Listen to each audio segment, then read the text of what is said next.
All righty. Hey there. Hey there. Good evening, everybody, and welcome to part three of Takeo After Dark, the fall edition. And welcome. Glad you're here. Joining us tonight, we have Dave Holdorf. Say hi, Dave. Howdy, y'all. And Good to Rick see you all, Mayo. so to speak. Hello to Hello, all. Rick Mayo. And I'm John Barba. Darn glad to meet you. And also on the line, we have our friends from Mechanical Hub, John Messenbrink and Tim Ward. Say hi, guys. Hey, Everyone. How you doing? All right, good evening, good evening. And as you may tell, the theme tonight is another one of our favorite programs, WKRP in Cincinnati. Although Dave went off the reservation and he went to Polk High with Married with Children, but hey, that's Dave. What can That we was say? the next channel from channel 4 to channel 5, yeah. There you go. There you go. So welcome. Again, and tonight's part three, and we're going to be talking about pipe sizing, air control, and this whole thing about pumping away and how cool that is So let's get started. And again, meet the gang as it were. So again, in our characterization of our crew, WKRP, my favorite program, of course, is the theme, and there's your trio. I'm going to take the role of Dr. Johnny Fever because I have the microphone, fella babies. We had a tough time parceling out the other two, but Rick being the snappy dresser, of course, he's not wearing the tie-dye tonight like he was last week. But we still, because he's the snappiest dresser of the bunch, we gave him the Herb Tarlick role. And of course, Dave could be no one else but Les Nessman. Right, so tonight we're going to have more hydronics and less Nessman. There we go. Yeah, thank you. So there we go. So that's the show tonight. If this is your first time, I'm sorry if we just frightened you. Okay, but new to webinars, I just want to make sure everybody's on the same page. Look in your control panel. This is important. Check your control panel. That little orange arrow, if it's pointing to the left, click on it, and that will expand the control panel. All right, so that'll expand the control panel, and that's going to be how y'all communicate with us. yeah. So once you have the expanded control panel, of course, you've got your audio section up top. Okay, so you get the audio section up top, so you can make sure you can hear us, etc. If you just see this and you're not hearing us, my giving you instructions will be useless, but hopefully you'll see what to do. So make sure you obviously can hear and see us. Any handouts? There's a handout section there that you can download as well. So the stuff that you can have use for. And then the important part is the questions. So again, I want to make sure everybody knows how to use that. Can you type in a hey there, hi there, ho there, how are you? Whatever you got, just let us know that you guys can hear us. And there we go. All right, everybody's chiming in. Hot dog. Yeah. Mr. Trotta, as God is my witness, I thought circulators could fly. There you go. That's right. One of the great sitcom moments in television history. I love that scene. I love that one. Yep. There you go. Yeah. And again, type in your questions right in there. So it seems everybody's got that idea. So good. And as we go along, again, just type in your questions as we go along. We'll stop and check every few minutes, every few slides to see how we're doing, do a status check, make sure you're still with us, make sure we haven't lost our internet connection or anything silly like that. And answer questions as we go along. We're not going to wait till the end to answer your questions. We'll answer them as we go. And then like we do every week, we'll stay on as long as you guys want to talk. So, and that's one of the things that makes Takeo After Dark so much fun, the after hours sessions. So I think it's time for us to get this show on the road. What do you guys think? Let's go. All right, let's go. Rock and roll. It's time for this town to get down. All right, where did we leave off last week, boys? I think we left off here. Remember, we talked about the basics of fin tube baseboard. We talked about average water temperature versus supply water temperature, 4 gallon a minute versus 1 gallon a minute output charts, and make sure you use the right column and the right row for your specific application. And we also talked about ratings for baseboard at lower water temperatures. You don't have to run 180 degree supply, 170 average. You can run it down as low as the baseboard itself is rated for. Here, Sterling Petite was rated down to an average of 150. We saw last week that slant fin was rated down to an average of 110, which is kind of crazy. We also talked extensively about cast iron radiators, columns, tubes, height, sections, equivalent direct radiation, and how to figure that out, and how to figure the output at lower water temperatures as well. So we went through all of that last week, as well as touching upon radiant floor heating, some fundamentals of radiant floor heating, as well as boiler selection and the difference between AFUE rating, the difference between the DOE output and the net IBR or net AHRI output. So we talked about both of those last week. So for this week, we're going to get started with getting into some of the meat and potatoes of actually delivering BTUs, all right? So what we're going to start with here is something called the Universal Hydronics Formula. We go through this in every class we do because as we said earlier in episode 1, that there's math to hydronics, right? There's math here. It is a science. It's not an art form. It's a science, and it's based in arithmetic. The math itself isn't very hard. It's addition, subtraction, multiplication, and division that we all know how to do. It's just how to apply it is the challenging part. But this math formula, of all of the different formulas out there, all the different math things out there that we have that are involved, in my mind, and Dave and Rick, you chime in if you think if this makes sense. This is the this is the one you got to know by heart. This is the one you got to have memorized, and you can not only recite it, but apply it and use it as comfortably and as confidently as you tell people your name and address. You guys are in agreement with that? Yeah, I agree. Oh, and if you don't have that piece of paper around any longer, then you should tattoo it right on your forearm so you can look down at it every time. Yes. Yep. Right on your knuckles. Right on your knuckles. I know a wholesaler actually who on his business cards, on the back of his business cards, he gets them printed 2 sides, and he has all of these math formulas on his business card. So he gives you your business card. You have that stuff, and it's a reason for you to hang on to his business card, which makes it smart, but it's also very useful. And the Universal Hydronics Formula states that GPM is equal to BTUH divided by the product of delta T times 500. GPM equals BTUH divided by delta T times 500. This is an important formula. We're going to use it to size pipe. We'll use it to help size pumps, and we'll use it to troubleshoot. Other than that, it's probably not necessary, he said sarcastically. But it's that important. GPM equals BTUH divided by delta T times 500. This formula is as important to us as anatomy is to a doctor or torts are to a lawyer. They got to know it, right? Same thing here. Got to know it and got to be able to use it. Let's identify the terms real quick. GPM, of course, is your gallons per minute flow rate. We deliver BTUs through using water, right? And when you move water, you're moving gallons per minute. In forced air, it's CFM. In hydronics, it's GPM, gallons per minute flow rates. So that's what we're trying to find out. That's what we're trying to establish. How do we establish that number? Well, we have to divide the BTU load, the BTU requirement that we're trying to deliver by the denominator of delta T times 500. Now, delta T is our designed for temperature drop across the piping circuit. And what do we normally design our hydronic systems to, ladies and gentlemen out there? Generally a delta T of 20. All right, meaning the water goes out at one temperature, it comes back 20 degrees lower, like 180 out, 160 back, average of 170. 140 out, 120 back, average of 130. There would be instances where we might design to a wider delta T. We might design to a 30-degree delta T for, let's say, a snowmelt system. Or we would design to a 30-degree delta T for to size the boiler circulator and the piping and the flow rate across the heat exchanger of a modulating condensing boiler, perhaps. We might also design certain systems, particularly radiant floor heating systems, residential radiant floor heating systems, in some cases to a delta T of 10, meaning the water goes out at 120, comes back at 110 for an average of 125. Why would we do that? Well, that's done for comfort and consistency of floor surface temperatures. So the delta T that we design for is going to be dependent upon the application. In most cases, it is in fact 20 in heating systems that are designed in North America.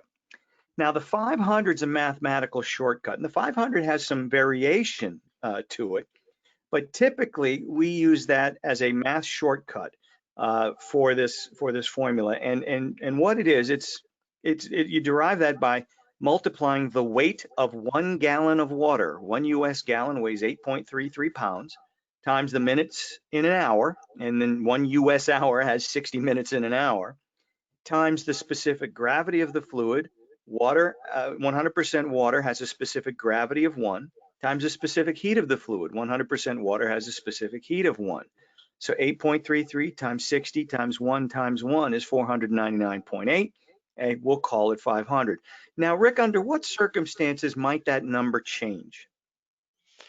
Well, a lot of people probably listening occasionally mix this water with glycol, and glycol's specific heat is less, and we have a deduct for that. So that'll see that number begin to drop as the temperature goes up, as well as the glycol mixture goes up. That's the first thing that comes to my mind.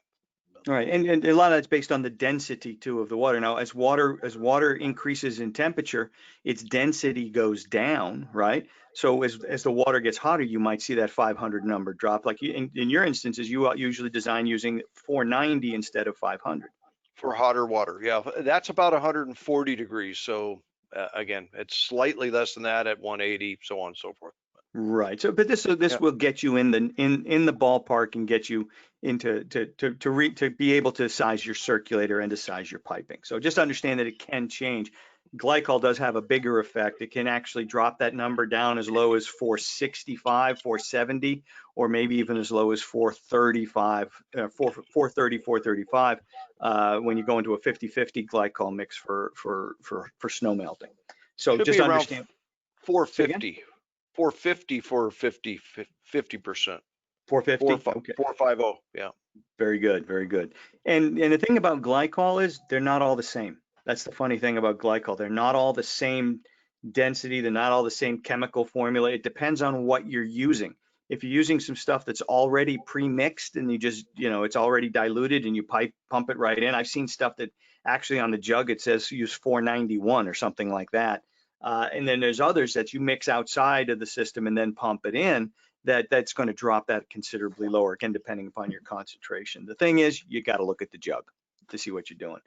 So for 100% water, the formula is written here will do you just fine. All right. Since we're talking about glycol, I'd like to throw one thing in there, and it just try to get everybody to understand how to read those two columns. We have a freeze and we have a burst. Most people in the HVAC business that are in the heating business do not need to use the freeze column, use the burst column. We won't take the time to go through all that tonight, but that if that sparks your interest, make a note of it and look at your glycols and look at the two columns and make sure you're using the right column. What I'm getting at is it leads to over mixing, making mixture actually thicker than it needs to be. Very good, very good. And we'll include a little section on glycol, I think, in subsequent classes. We have some good information on that for you. So good. So let's apply this formula real simply. GPM equals BTUH divided by delta T times 500. So let's say I'm trying to size a circulator for a single zone, and that single zone has 25,000 BTUs on it, so 25K on this single zone. So to find the flow rate, I'm going to divide 25,000, and this is, let's call it baseboard or whatever, and it's designed to a 20-degree delta T. So I'm going to divide 25,000 by 20 times 500 or 10,000, and you can divide anything by 10,000, right? So 25,000 divided by 10,000, the gallons per minute flow rate I need for that zone under design conditions on the coldest day of the year is going to be 2.5 gallons per minute. Now here's a pop quiz for you. What if it's 50% load? All right, what if it's not 100% load? What if it's 50% load? That would be 12,500 BTUs. What would the flow rate be then? All right, let's see what you guys think. What would the flow rate be at 50% load when the load was only 12,500? Type in your answer. What do you think that would be? Yep, you got it, Richard. Very good. Yep. Everybody else, let's see what you got. Type it in, people. Here's we got hint. a batch of you there. It's linear. It's linear. That's right. It is linear. So it'd be 12,500 divided by 10,000. So 1.25 GPM. Excellent. Very good. Very good. So again, it changes. The required flow rate will change with the heat load.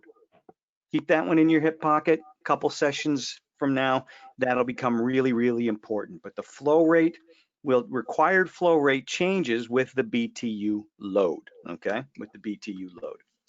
So how do we use that when we're sizing the pipe? Well, okay, we have to figure out. Let's say we're going to size our boiler pipe, okay? And this is for the sample house that we've been doing.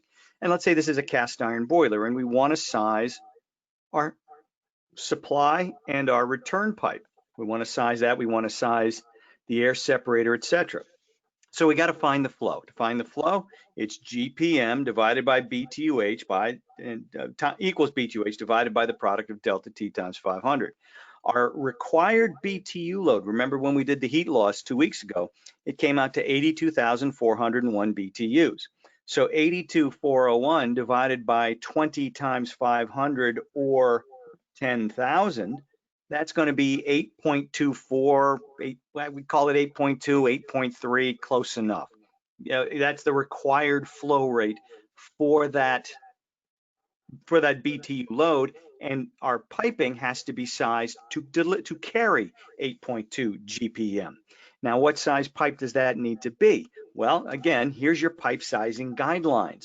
And these are important to keep in mind because this is just default for closed loop hydronic systems. For closed loop hydronic systems, if the flow rate's between 2 and 4 GPM, 2 to 4 GPM, we're going to talk about 3/4 inch copper. 4 to 9 GPM is 1 inch. 8 to 14 is 1.25 inches. I know there's an overlap there. We'll explain in a second. And then 14 to 22 is 1.5 inches. Why is this important to know? Well, if we do the math and we find that we only need a 1 inch header, then why in heck would we bother installing an 1.25 inch header, right? 1.25 inch pipes more expensive than 1 inch. 1.25 inch fittings are more expensive than 1 inch. 1.25 inch air separators more expensive than a 1 inch. I mean, go on and on and on. You want things to be priced right, well, size them right. Okay, that's where you sharpen the old pencil, so to speak. Yeah, a lot of people will say, yeah, exactly, sharpening the pencil. No, we're not, or you're not value engineering it here. Well, Right. guess what you're doing? You're engineering it. Exactly. Big difference. There's a big difference between value engineering and this. Yes. Yeah. So in this case, 8.2 GPM, we're looking at 1 inch copper pipe for our header. 1 inch coming out of the boiler, 1 inch returning back to the boiler. Now, why do we have that overlap between 1 inch and 1.25 inches? Well, it has to do with why these guidelines are in fact the guidelines. All of these guidelines are based on a minimum and maximum fluid velocity. All right. GPM and velocity are kind of different. GPM is gallons per minute. Velocity, we refer to velocity in terms of feet per second. Think of GPM as capacity and think of feet per second or velocity as speed. All right, how fast is that water moving? GPM is the volume of water. Feet per second is the speed of the water. And in a closed loop hydronic system, we design to a minimum velocity of 2 feet per second and a maximum velocity of right around 4 feet per second. All right, right around 4 feet per second. Now, I can run 22 gallons a minute through 3/4 inch pipe, can't I? Hell, you give me a pump big enough, I'll make it go. We can sure as heck do that, but we'd be well in excess of 4 feet per second. All right. The guidelines are the guidelines for different reasons, on different ends. The reason we have a 4 foot per second limit on the high end is if we were pumping water at 12 feet per second, two things would happen. The first, you'd hear it. It'd make a hell of a racket. All right. Velocity noises can be anything from a to, in some cases, I've heard it actually sound like a freaking freight train going through the house. All right. It can be that bad. That's the most audible and noticeable thing. But if you're slightly above velocity guidelines, what can happen over time, and where do we see this most? We see this actually in domestic hot water recirculation lines that have been where the pump has been oversized. Is water's the universal solvent, right? It'll start wearing out pinhole leaks in the piping. So you might see at fittings first and things over time, you might see totally unexplained pinhole leak somewhere in the house, and it has to do with internal erosion caused by excessive velocity. So that's why we have the 4 foot per second max. The minimum on 2 feet per second. I mean, I could run 2 gallons a minute through 1.5 inch pipe and not break a sweat, but my velocity would be well below 2 feet per second. And what would happen then is I'd get noise of a different kind. At velocities that low, dissolved gases in the fluid have a tendency to come out of solution and turn into bubbles. And now we get babbling brook kinds of sounds and things like that. And not only does that not sound good, it also kind of impedes heat transfer and things like that, because air doesn't transfer heat as well as water does. So that's why we have the low end guideline. Now, the reason we have this overlap right here between inch and 1.25 inches, it simply has to do with the difference between type M copper and schedule 40 black iron. If you're using both would be 1 inch, right? Both would be, if I had 1 inch of each, they'd both be 1 inch. But the black iron, the schedule 40 black iron, has a thicker wall and a smaller ID, whereas the copper has a thinner wall and a bigger ID. So I can get up to 9 gallons a minute and stay within my velocity guidelines with copper. With black iron, I'm really limited to 8, if that makes sense. So that's why the guidelines are the guidelines, but doing the math, again, allows you to engineer as opposed to value engineer, as Dave was saying. All right, we have any questions in there yet, Dave? Dave and Rick, have you seen anything? Oh, no, doing rocking and rolling. Cool, cool, cool. All right, all right. Well, then let us continue. All right, let us continue. We're going to talk about piping up modcon boilers in a subsequent section, but suffice it to say, modcon boilers, and Rick, you can comment on this a little bit better than I can. Modcon boilers might be the easiest thing on the planet to pipe up in terms of sizing the pipe. All you got to do is what, Rick? Well, I'd go back to some of the classes we've done in the past and figure out what the GPM is for that delta T across that boiler's heat exchanger, and that's how I'd size it. But I think you're going for something else. Yeah, where do you find that information? In the manual. In the manual, right? Read the manual. RTFM. You read the manual. Yeah. The manual will tell you, say if I'm piping out, piping it up like this, all right? The manual will tell you what that pipe size should be. And they'll give you the information to figure out what that pump should be. The information we just shared with you is going to help you size that pipe, the header, the distribution header.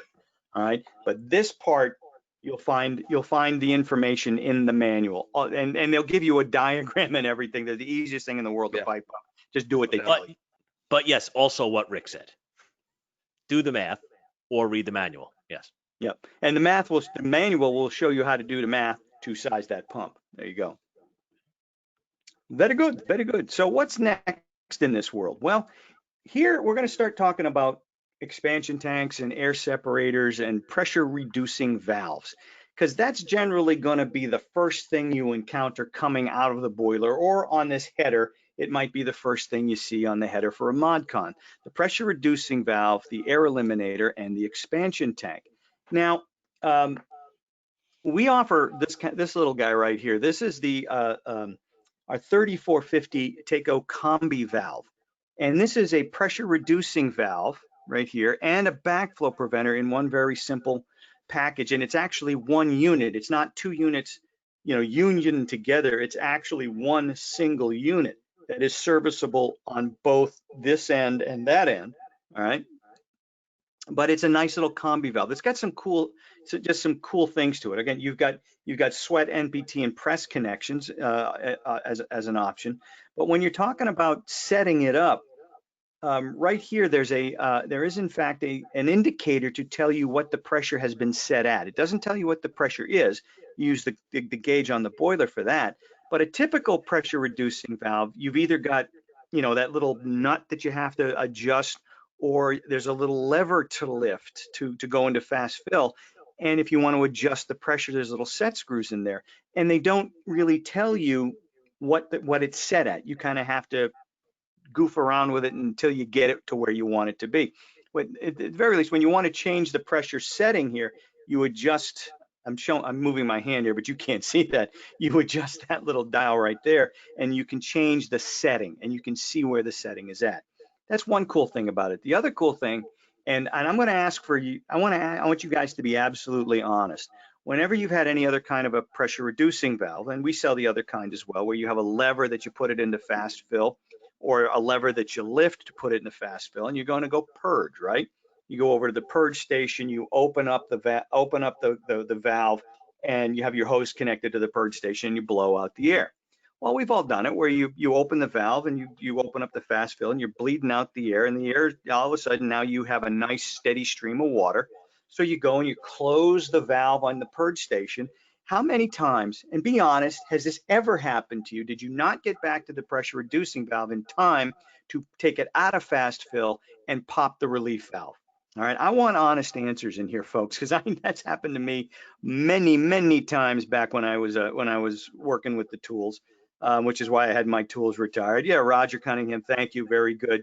Yeah, exactly, many times, very good. Yeah, it happens. You can't be in this business and have that not happen to you.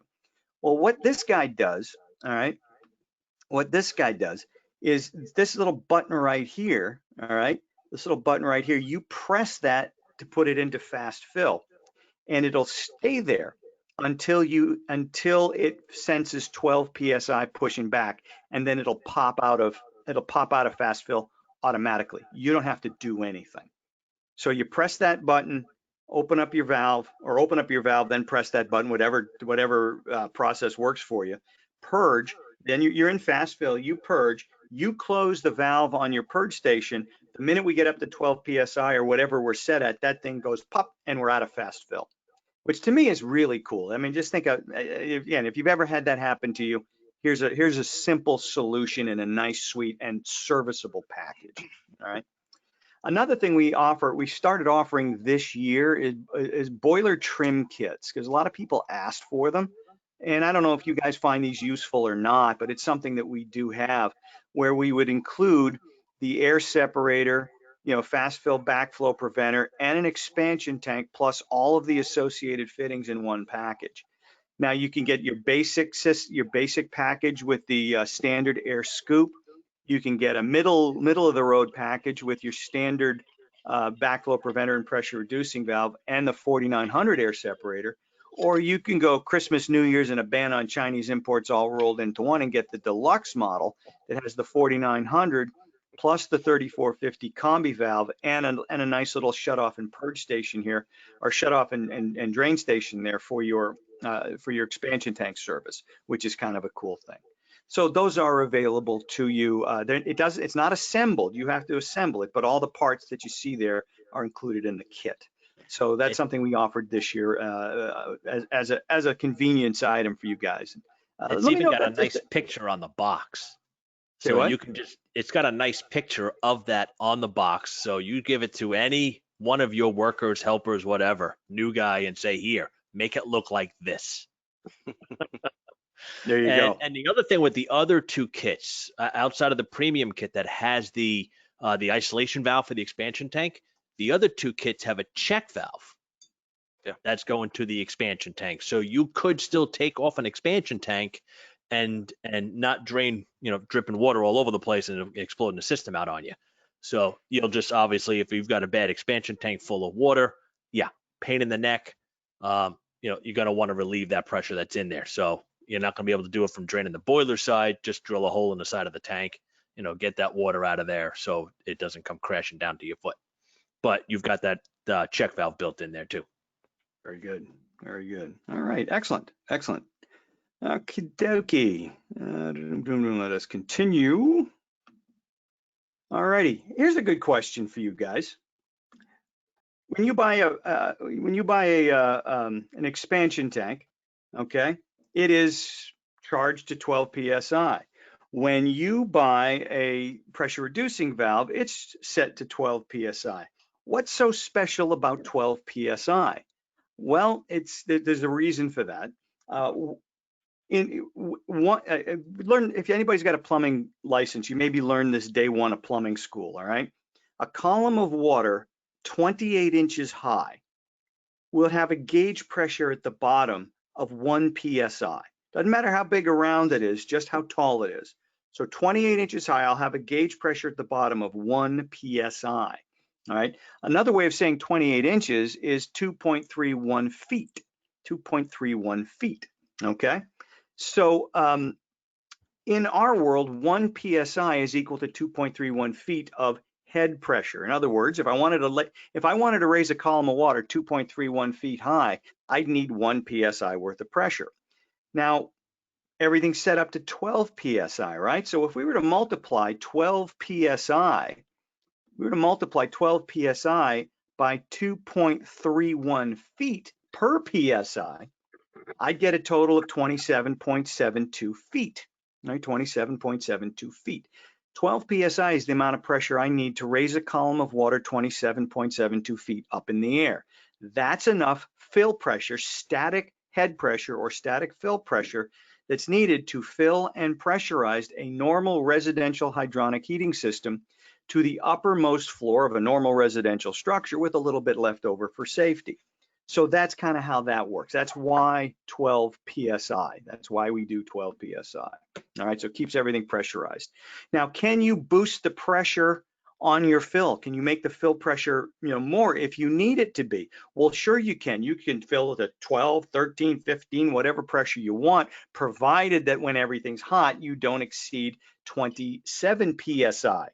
All right, because we know the relief valve will blow at 30, but it starts to weep at about 27, 28 PSI. So when everything's hot, that's kind of what we're worried about. If you increase the pressure at the fill valve, you must also increase the pressure on the air side of the expansion tank. You have to increase, whatever you do to one, you have to do to the other to make sure the acceptance volume stays consistent. Otherwise, the tank will be undersized. And the thing is, you can't add pressure to the expansion tank when there's water on the water side. You have to take the pressure off of the water side before you add air or check the air pressure on the expansion tank. That's why in the deluxe boiler trim kit, we have that little drain valve on there that would allow you to do that. The other thing about expansion tanks that's important to remember is that membrane right in here is not airtight. It's not completely insoluble to air. The manufacturers will tell you that through the magic of oxygen diffusion, molecular oxygen can pass from the air side into the water side, and you can lose up to 1 PSI worth of air charge on the air side per year. So we tell people if you go in for your annual clean, check, and adjust or annual service, it's always a good idea to check the air pressure on the tank, but you have to take the pressure off the water side before you can do that. Right? Again, that's why this valve up here is really helpful in annual service and in case you have to change the tank.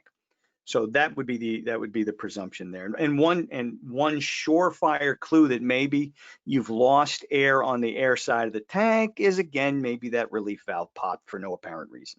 All right. So those are things that certainly can happen. All righty then. How we doing there, folks? If you stop and think about that for a second, I run into this all the time, and a lot of people start talking about, well, the expansion tanks just suck nowadays. They're not made the same. It's different designs, and they seem to be replacing them more and more often. It's because nobody checks that air pressure. Nobody checks it.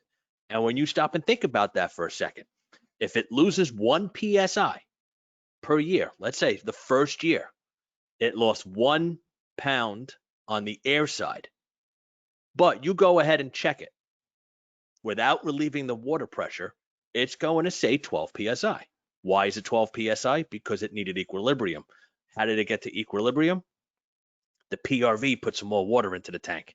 Now that bladder that was up high, when that bladder was up high, now it's stretched when the water's cold and it heats up and stretches further. Now do that 3 years in a row without checking or checking the air pressure on there. Now when the water's cold, we've got an already stretched out bladder, heats up, and that's where it starts messing around. And that's why they start to fail a heck of a lot more often. So not a lot of, yes, things have changed because now expansion tanks have air in them now compared to in the past where they used to be made with some CO2. I remember reading something a bunch of years ago from Amtrol. They would actually cut off a piece of dry ice when they assembled the tank, so they would have the set amount of pressure inside of it. But they didn't have Schrader valves that you had to add to it. So just different designs that we have now. Very Sorry, good. just a No, little hey, thing I like to talk about. Yep. good stuff. Good stuff. Good stuff. All right, gang, it's time for the trivia question of the night. And of course, we're talking about a WKRP in Cincinnati. And at the end of the show, at the end of the presentation, we're going to pick our winners for last week. Correct, Dave? You got that all set up? I do. All right, yeah, for our MASH trivia question, but tonight's trivia question has to do with WKRP in Cincinnati and specifically the good doctor, Dr. Johnny Fever. All right, Dr. Johnny Fever. Dr. Johnny Fever had a long and distinguished radio career, and he was known by many names: Johnny Sunshine, Johnny Duke, Johnny Style, Johnny Cool, Johnny Midnight. Now, before he was at WKRP, he was a disc jockey in Los Angeles, and he got fired from that gig for using a specific word on the air. What word did John Caravella, that was his real name, what word did John Caravella say on the air to get fired from his gig in LA? All right, so put your answer down in the question section. We'll keep track, and when we give you the answer later on, we'll cut it off. And everybody who got the right answer, well, you'll be entered into the drawing for next week for an amazing array of valuable prizes. So that's how that's going to work. So what word did John Caravella, Johnny Sunshine, Johnny Duke, Johnny Style, Johnny Cool, Johnny Midnight, what word did he say that got him fired from his radio gig in Los Angeles that led him to WKRP in Cincinnati? All right, happy hunting, you Googlers, you. All righty. Let's get back to work. I love that show. I got to tell you, I love that show. I love that show. And my disc jockey days were exactly like that, right? Sort of. All righty. Let's get back here and talk about air eliminators. And there was one question earlier. Is it okay to put a shutoff valve on an expansion tank? Yeah. Again, some local codes may frown on it, and you got to do what the local codes say, right? But many local codes say it's fine, especially if it's there for a specific purpose in terms of service. So yeah, and I've seen some people actually would put a ball valve there and they'll take the handle off so nobody can accidentally close it. So those are all kinds of things that you can do. But again, whatever your local code, of course, is required. Alrighty. Let's talk about air eliminators, air letter outers, okay? We have the air scoop and the 4900. And somebody asked earlier, do people still use air scoops? Oh my gosh, yeah, we sell a ton of them. There's nothing wrong with an air scoop, absolutely nothing wrong with them, provided they're installed correctly, which we'll get onto.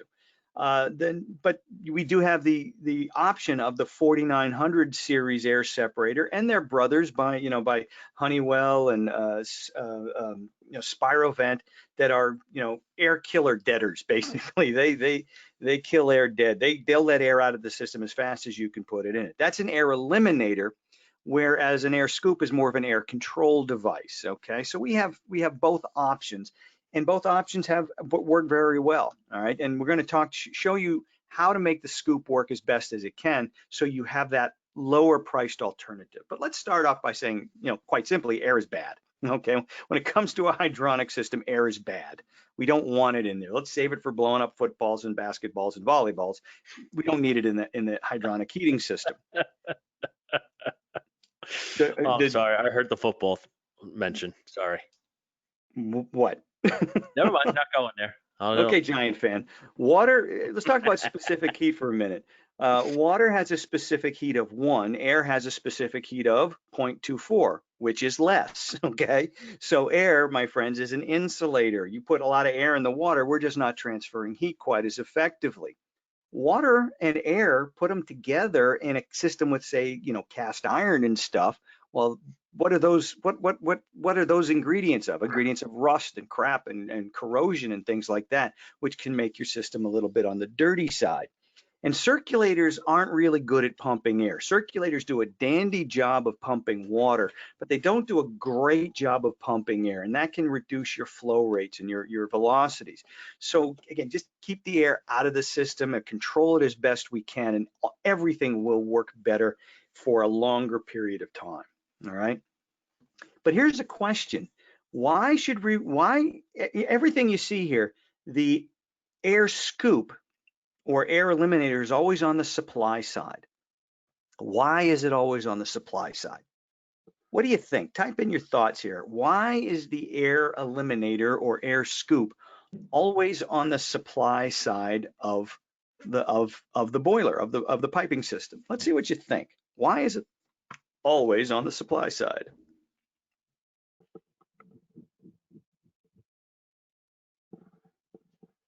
Catch it before it goes out to the system, okay? And there you go, Philip's got it. It's where the water's the hottest. It's where the water is the hottest, okay? If you've ever watched water boil, you understand. As water gets hotter, you know, in a pot, maybe making spaghetti or something, you start to see little bubbles start to appear, and then it goes, and it's boiling, right? The hotter the water, the less capable that water is of holding dissolved air in solution. Okay, it can't hold that air in solution. That water wants to turn back into a gas, all right? So if we've got an air letter outer that we can put in the system, doesn't it make sense to put the air letter outer at the point in the system where the air wants to get out the mostest, right? Why the heck are we fighting, you know, nature here? The air wants to get out. Let's let it, okay? Let's put the air separator right where the water's the hottest, so we can do the most good. So let's take a look at the scoop and the 4900. The scoop is basic, it's simple, there's no moving parts. These things are built to last, okay? They're built to last. There's a couple of rules for installing these things so they actually work, okay? The first rule is it must be installed so that you can read the writing on the side without contorting your body, okay? That means the writing, it has to be installed horizontally. So you can read Takeo air scoop, okay? You don't want it vertical, right? And you don't want it upside down. I'll tell you what, I've seen these things installed upside down where this bell thing is pointing down and the writing is upside down. The only reason I can figure is they've tightened up the, you know, the thread so much that that's where it stopped and say, oh, well, that's all we're gonna do. At that point, it's not an air eliminator, it's not an air separator. At that point, it's an expensive coupling. The other thing is, what do you think this arrow indicates? It indicates direction of flow. Now we put inlet on this side. The only reason I can think of we didn't put outlet on the other side is that it might be insulting, okay? Okay, so inlet and outlet, or gazinta and gazauta, whichever you prefer, all right? You have a little tapping for a high vent on top, and then you got a 1/2 inch tapping down below for your cold water fill with your pressure reducing valve, backflow preventer, and a connection for your expansion tank, all right? A connection for your expansion tank. So that's kind of how that thing is put together. Important thing on how it works, okay? And an important piping note that we have to take into account, all right? Now, remember we talked earlier about velocity, right? And minimum velocity. If we go below 2 feet per second, dissolved gases want to turn back and, you know, come out of solution and turn back into a bubble. Well, where do you think we'd like that to happen? We'd like that to happen in the air letter outer. How do we make that happen? We give the water a great big open space, all right? An air separator, like a scoop or even a 4900, is simply a big open space in the piping. So the water's zipping through, let's say, this 1-inch pipe, all right? And the velocity's right at 4 feet per second or really, really close. And we keep that velocity up. The dissolved gases want to come out of solution, but they can't because they're being held in solution by the velocity in the pipe. And that's very restrictive, and that's just the way it is, all right? So once it hits this big open space in the piping, the velocity slows down, man. And all of a sudden, all this weight of this velocity and everything just, the water can relax and the air can relax, the dissolved oxygen can relax. and it starts to come out of solution. It can come out and play, right? It's like you ever leave the gate open and with a dog, all right? And the dog gets out of the gate and he's free, man. He's running. He's having a great time. This is the same thing, only different without the fur, okay? Water gets into the air scoop. The velocity slows down. The dissolved gases tend to come out of solution, but it's a trap, all right? This scoop has a little turning vane inside, and it will literally scoop the bubbles into the upper portion of the chamber and let them go out the air vent. Okay, it literally just it's literally a scoop. This is the important part here, boys and girls. You must, no ifs, ands, or buts about it. You must have 18 inches. That is a foot and a half, 18 inches of straight, uninterrupted pipe into the inlet side of that scoop in order for it to work properly. What that does is, let's say the water's coming out of the boiler, it hits this elbow and the flow gets all turbulent and all the dissolved gases get spread throughout this, 1 inch cross section of pipe. It takes a foot and a half of straight horizontal flow for those lighter than water molecule oxygen molecules to work their way up towards, the upper portion of the pipe, so that when it enters the scoop, it can be scooped. It'll turn back into a bubble and it'll be scooped. Now, that said, how many of you have seen these things installed with, oh, I don't know, a close nipple right here, or even a street 90? At that point, we have a very ineffective air separator. What we have is an expensive coupling. All right, so that's very important when it comes to scoops. Now, why would you use a scoop instead of a 4900? Well, the cost is considerably less. That's one thing to consider. If you have the room, if you have the 18 inches of real estate where you can run an 18-inch run of pipe, here you have a very inexpensive and very reliable alternative. It's something that you could do if you wanted to, right? If you have the real estate. More often than not, however, we are tasked with cramming, 10 pounds of hydronic, into a 5-pound closet, and maybe that 8 inches doesn't exist, maybe, or that 18 inches doesn't exist. We can't do it. So then we might be able to, then we would have to use a high performance air eliminator. Okay, let me know if that makes sense in terms of an application. They work real well. They do an excellent job of controlling air. It's simply that you have to have the room. If you have the room, then we're good to go. All righty. A question came in, is that can you have too much pipe in front? Not at all. No. Nope. Not at all. This is the minimum that you're looking for. So you get that laminar flow. So it has a chance to scoop that air out. So you go longer, you're going to have still laminar flow. The flow remains the same once you get over that 18 inches. Yes. Yeah, it's not going to get more laminar. Yeah. Some people will say 12 to 18 inches. If you start looking at bigger boilers and bigger pipe size, you might be able to shorten that length as you get larger. If you're looking at 2, 3, 4 inch pipe coming off your boiler, you might be able to drop that down a little bit if you wanted to. So, but 18 inches is going to say, hey, you know what? You're going to guarantee to get that laminar flow at that point. Very good. All righty. Good stuff. Let's take a look at the 4900 now real quick. And the 4900 is, it's very similar to the spirovent or the Honeywell or many others it doesn't just remove air, it kicks air out of the club, it closes the door behind it and says, don't ever come back, okay? It basically blacklists air, it says get out and stay out. It can remove air faster than you can put it in many cases, okay? It's high performance air removal. Now that removes 3 times more air than a spirovent. Isn't just marketing speak, there's actually a little bit of science behind it, and I'll explain how it works. Again, what you have here is a big open space in the piping. Our open space in the piping, everybody has a medium for removing air, some sort of a medium. In spirovent, it's like a little pipe with what looks like little copper brushes on it, all right? And there are various other ones. Ours are these little Paul rings. They're little, very small, computer-designed stainless steel rings that act as a collision type of medium. What happens is this: on the inlets, you have the water with all these micro bubbles and mini micro bubbles and mini micro bubbles entering the big open space in the piping. As the water goes into the basket here with the Paul rings, these Paul rings, through the coalescence effect, will collect the mini micro bubbles, the molecular oxygen. It'll start to glom onto these Paul rings. All right. And as the mini micro bubbles get bigger and bigger and bigger, they will eventually, because the velocity is so slow, they'll go glug, glug, glug, glug up into the upper portion of this chamber, push the float down and go out the vent.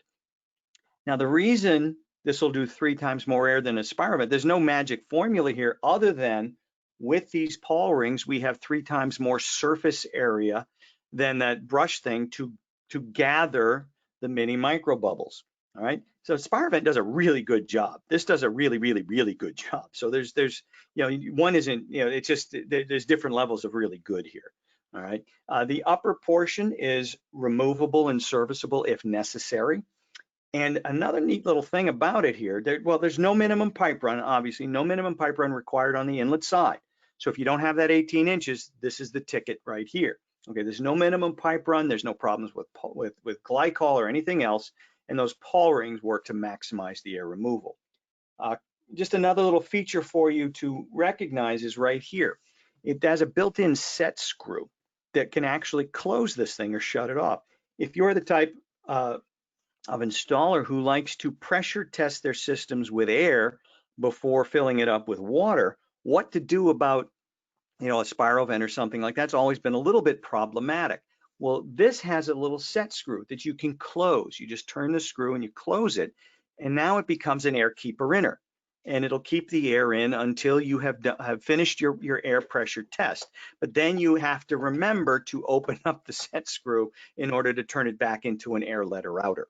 All right, but it is a nice little convenience item. All right, Dave, anything more you want to add on the conical shape and the operation of this? One of the things that's nice about that is when we see a lot of failures in vents, it's because it's the high point of the system, or you still have a separation between water and air. And at least here, what we have this conical shape, which is going to make sure the mechanism that you see, that the valve mechanism is going to stay in a little bit of air, that we don't get the oils and we don't get the garbage that's floating on top between the separation between the water and air.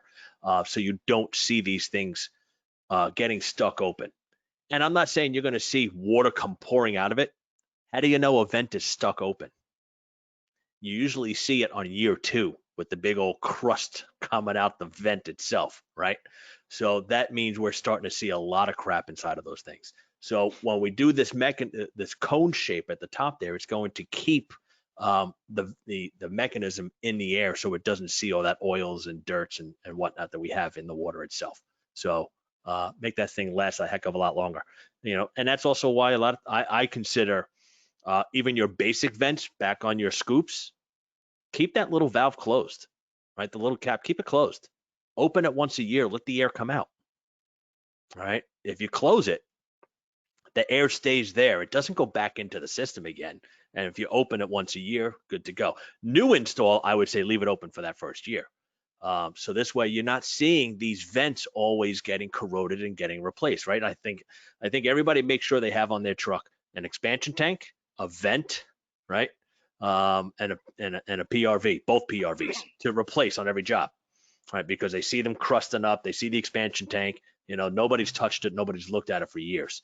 So that's my opinion. I know a lot of people say they'd rather keep them open all the time, and that's fine also. So there's a lot of different ways you can do it, but just remember all those oils that you got floating in the water is going to gum those things up. Very good. Excellent. All right. Thank you, Dave. Dave's not here, man. Very good. All righty. Let's finish up our discussion then today on this thing called the point of no pressure change. I got an email from one of you guys. I'm sorry, I don't remember who sent it, but it had to do with circulator location, pumping away, etc. And I want to make sure we're talking about the right thing. The point of no pressure change is not the air separator. That is not the point of no pressure change. The point of no pressure change is the point in the system where the expansion tank connects to the system. It happens to be in many cases at the air separator because the air separator has a convenient little tapping for it, but it's not specifically the air separator. It's the point where the expansion tank connects to the system. That's known as the point of no pressure change.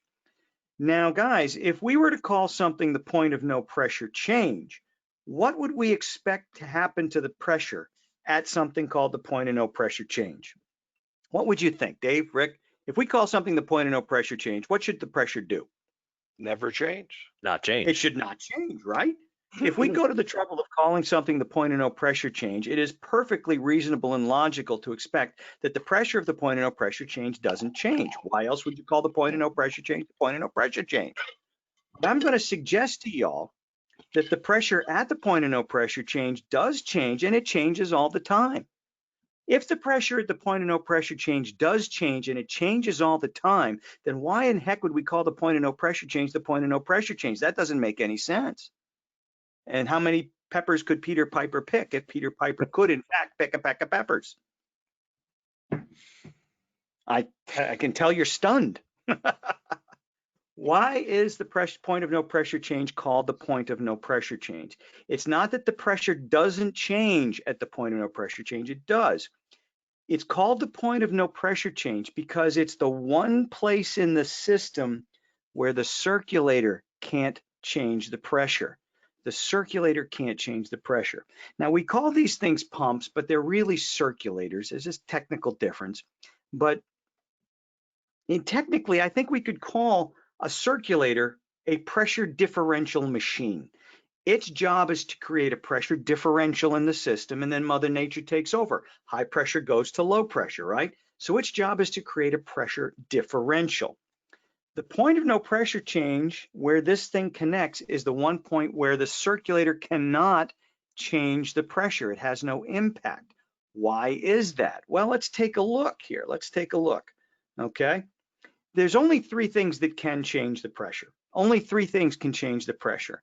All right, I've got water on that side and I've got air on that side.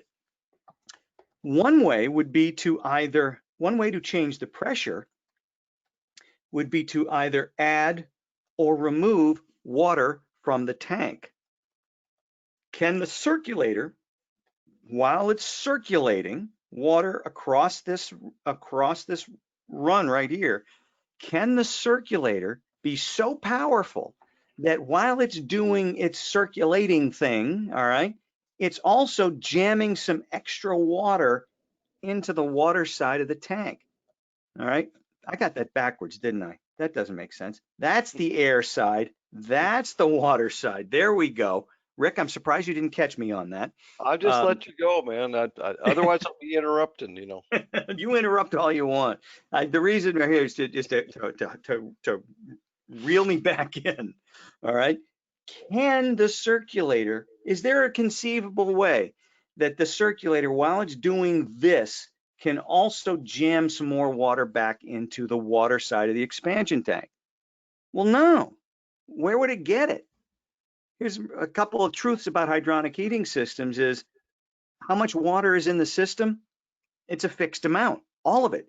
There's no extra water. In order for this circulator to not only circulate a certain amount of gallons per minute that way, but also jam a few extra, ounces of water into the water side of the expansion tank, it would have to get that water from somewhere.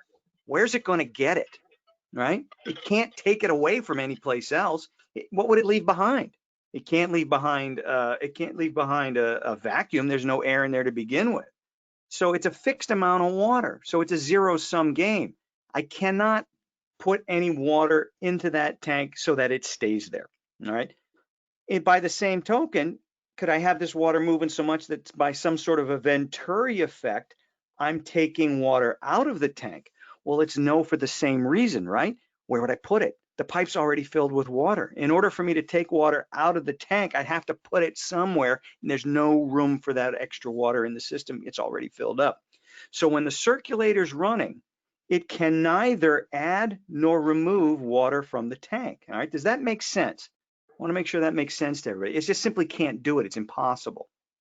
On the other side, another way to change the pressure at the point of no pressure change would be to add or remove air from the air side of the tank. And a circulator obviously can't do that. It doesn't know how to use a Schrader valve, okay? And the third way is actually kind of linked to the first way, if you will, is you heat up the water so it expands. And what does it expand into? Oh, the expansion tank. How clever. All right. That will add and remove water from the tank, but the boiler heats the water up so it expands, not the circulator. So as far as the circulator is concerned, this spot right here is the point of no pressure change. It cannot change the pressure at that point. Does Can I that add make something? sense to you all? Yeah, go right ahead, Rick. One thing that's important too, that on a lot of these pictures that we see that are sent to us and a lot of designs we see that are detailed, they're not showing a pressure gauge in that area right there. They say, see where it's down on the boiler? And that's fairly close, but the most important place you want to know where the pressure is in the system is at the point of no pressure change. So the only reason boilers have tridecators on them, you know, Thur altimeters way back when, is because the codes in North America were forcing them to put them there. Realistically, the pressure of the system wants to go right where John was pointing at. I can't point there myself, but if we could put a gauge right past that pressure reducing valve so we could see what the pressure is at the expansion tank, also known as a point of no pressure change, that would be a good spot for it. So anyway, Yeah. that's a pet peeve of mine. All my sketches, I show it on there, but that's where we really want to see what's going on in the system. And the other thing you'll notice is the pressure reducing valve actually connected to the system at the point of no pressure change. So we can't accidentally open it up by, by some sort of fluke with the circulator changing the pressure in the rest of the system, which you can see happen. So to whoever, if you're still in, and I apologize, I forgot your name, about the point of no pressure change and where the circulator should go in regards to the air separator. Again, we're not so worried about the air separator. It's here. It's right here. Is the point of no pressure change. And we like to pump away from that point of no pressure change, as we'll see in a second. But I just want to show you what can happen in the system, okay? What can happen within a system. Now here we have, this is just a drawing of a system, and we've taken out everything that doesn't matter, like the boiler, okay? And forget that this is a horizontal line. Let's presume that this point right here is the highest point in the system, and that is 18.5 feet above my point of no pressure change circulator location. All right, 18.5 feet divided by 2.31 comes out to 8 psi. So the pressure up here, simply by static pressure, all right, that's the height without the circulator doing anything, is going to be 8 psi lower than it is down at the point of no pressure change, down at the bottom. So if my system is filled to 12 psi and I have 12 psi right here, and my circulator is off, and I had a gauge on the Gazinta and the Gazouta side of the pump. Now the circulator is not creating any pressure differential then, so those two gauges should also both read 12 psi. Now way up here at the top, it's going to be 8 psi lower. That should read 4 psi. Everything's off, and here I have the pump pumping towards my point of no pressure change. All right. So what would happen when the circulator turns on? All right, I still have 12 psi at the tank. This circulator is capable of creating, in this example, it's capable of creating 4 psi worth of pressure differential. That's around 9 feet ahead or thereabouts. All right. When that circulator's on, since I'm pumping towards the point of no pressure change, this gauge can't increase. All right, all we're doing is creating a pressure differential. We're not creating a pressure boost, we're creating a pressure differential. Since I'm pumping into the point of no pressure change, the pressure on the Gazouta side doesn't change. The pressure on the Gazinta side, however, on the inlet side has to drop by that 4 psi. I'm creating a 4 psi pressure differential. The circulator's doing its job as far as it's concerned. All right, but the pressure on the inlet side right here is 4 psi lower, and it's 4 psi lower here, and 4 psi lower here, and here, and here, and here, and here, and most importantly, right there, it's 4 psi lower. It was 4 psi, now it's 0 psi. If I have 0 psi, if I have no pressure, can I have a pressure differential? Well, no, I really can't. If I don't have a pressure differential, what else don't I have? Well, I don't have flow. If I don't have flow, I don't have heat. And if I don't have heat, I don't have a happy customer. If I don't have a happy customer, I don't have a happy life. All right. So you get that call and said, hey, pal, I got no heat. What's going on? You run to the job site, okay, to do your troubleshooting. And you see the boiler's boilerating and the pump's pumpulating, but the thing ain't heaterating, right? So you put your hand right here, all right? And the pipe's really, really hot. Okay. And you put your hand right there, and it's not so hot. What's your first reaction? What's the first thing you're going to conclude? Well, that's what an air-bound loop looks like, right? It's clearly air-bound. So I'm going to get my hose out and I'm going to purge that line. And you'll purge that line, okay? Will you get any air out of the system? No, you won't. Why won't you get any air out of the system? Well, it's not an air problem.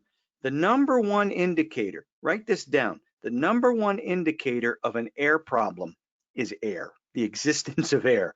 If you put your hose on there and you try to bleed it out and no air comes out, stop it. It's not an air problem. It's a flow problem. Flow problems look a lot like air problems though. And here's the kicker. You put a hose here and all of a sudden you've created flow now. What you're going to very temporarily solve the problem, okay? You've allowed it to create a pressure differential. So the water's going to come out a little cold, but really, really soon that water's going to come out hot. And you're going to say, oh, I lick that. You roll up your hose and you leave, but you don't get 20 feet out of the driveway when you get a call back and say, hey, it's not heating anymore. And you got to go back and try and bleed it again. And you bleed it again until you realize, this isn't going to work. I can't keep bleeding this thing because this air is particularly sticky, but it's still, the thing is, it's not an air problem. It's a flow problem. It's a flow problem. Now, what you might do is if you're still convinced it's an air problem, I've seen a lot of guys put in an air vent up here. We're just going to let that air out automatic, so I don't have to keep coming back. Is that going to solve your problem? No, why not? It's not an air problem, right? It's not an air problem. So what do you do then? Well, then you think, oh, maybe I misdiagnosed this. It's not an air problem. It's a pump problem. How do you solve a pump problem? Dave, how do you solve a pump problem? Make it bigger. He's muted. He's muted. Good. That's a good thing for Dave. Yeah, put a bigger pump in. Yeah, you're like Chief Brody in Jaws. We need a bigger boat, right? You got to get a bigger pump. So you go down to the wholesaler and you buy the BFC 9000, okay? It's the Tasmanian devil of circulators. It doesn't come in a box. It comes in a freaking cage and you have to use special gloves to install it. And it can do 12 PSI worth of pressure differential because we're going to ram the water the hell through that pipe whether it wants to go or not, quite literally kicking and screaming. Well, have we solved the problem? No, because we're still pumping in to the point of no pressure change. And because we've so thoughtfully put an air vent up there, Rick, air vents go both ways, right? They're air letter outers, but under the wrong set of circumstances, they make pretty good air admittance valves too, don't they? AC/DC, baby. That's it. So you've got an air vent that could be an air letter inner now, and now we've created a vacuum. Now we have air problems, and now we've really messed this thing up. All right. So we've got to figure out a way to fix it. Here's the kicker though, gang. This just doesn't develop over time. This doesn't develop over time. This is almost always, it either does this or it doesn't, okay? This is almost always the result of a specific act done by someone. And the thing is, I'm sure all of you guys have seen old systems out there with the big old B&G 100 or the Taco 110 on the return side of that boiler, right? And it's been sitting on the return side of that boiler, and that thing's been working fine and dandy for 45, 50 years, right? It's been chugging along, heating just fine. The problem with pumps that old is eventually they kind of die and they need to be replaced. And what are they replaced with? What most people keep on the truck for service, because that's what somebody told them to keep on the truck for service. Hey, keep this 3-speed pump on the truck for service because it's the only pump you'll ever need. It does everything. It doesn't have 1 speed. It doesn't got 2 speeds. It got 3 speeds, man. Low, medium, nobody uses those. You just go right to high and everything's good, right? So you put a 3-speed pump on there, you've changed the dynamics of the system. That old B&G 100 was a very high flow, very low head, very flat curve pump. All right. not a big PSI pressure differential animal. You put on a Grundfos 1558 or a Takeo 0015 or a B&G NRF 22, or pick your favorite flavor of 3-speed. You put that on the return side, that is now a much lower flow, much higher head, higher pressure differential pump.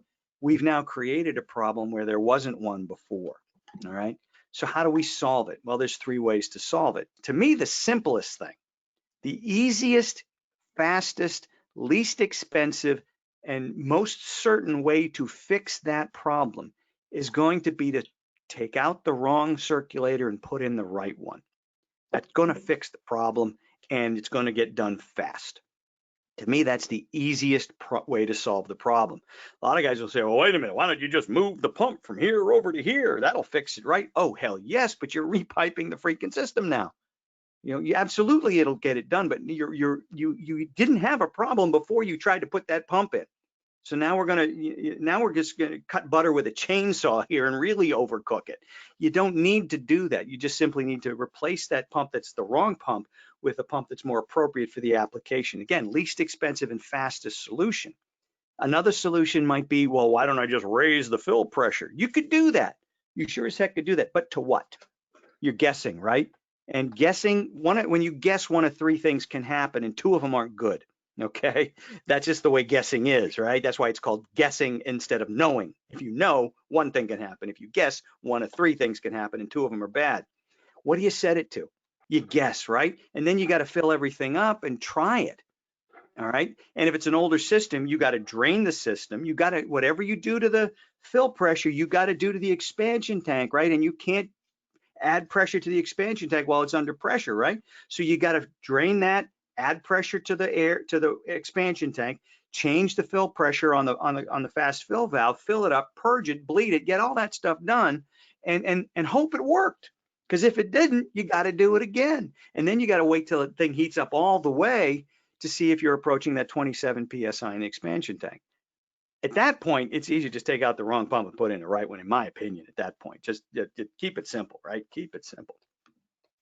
Alrighty, and just for giggles and grins, here's the circulator pumping away from the point of no pressure change. If you're replacing a boiler and rebuilding the pump tree, or it's a new installation, always, always, always pump away. You just avoid all of those problems, right? Here we're adding the circulator's pressure differential to the system. We're keeping the pressure up all the way through the system. We're controlling the air throughout the system a little bit better, and we're going to have flow, and we're not going to even entertain any of those issues. And the reason this is really the way to do is basically because of what we call Henry's law. The higher the pressure on a fluid, the more gas is dissolved in that fluid, and vice versa. So more pressure we keep dissolved gases dissolved in the fluid. We lower the pressure, the more those gases want to come out of solution. Shake here. Well, I got a bottle of seltzer here, but you get the idea, right? Okay.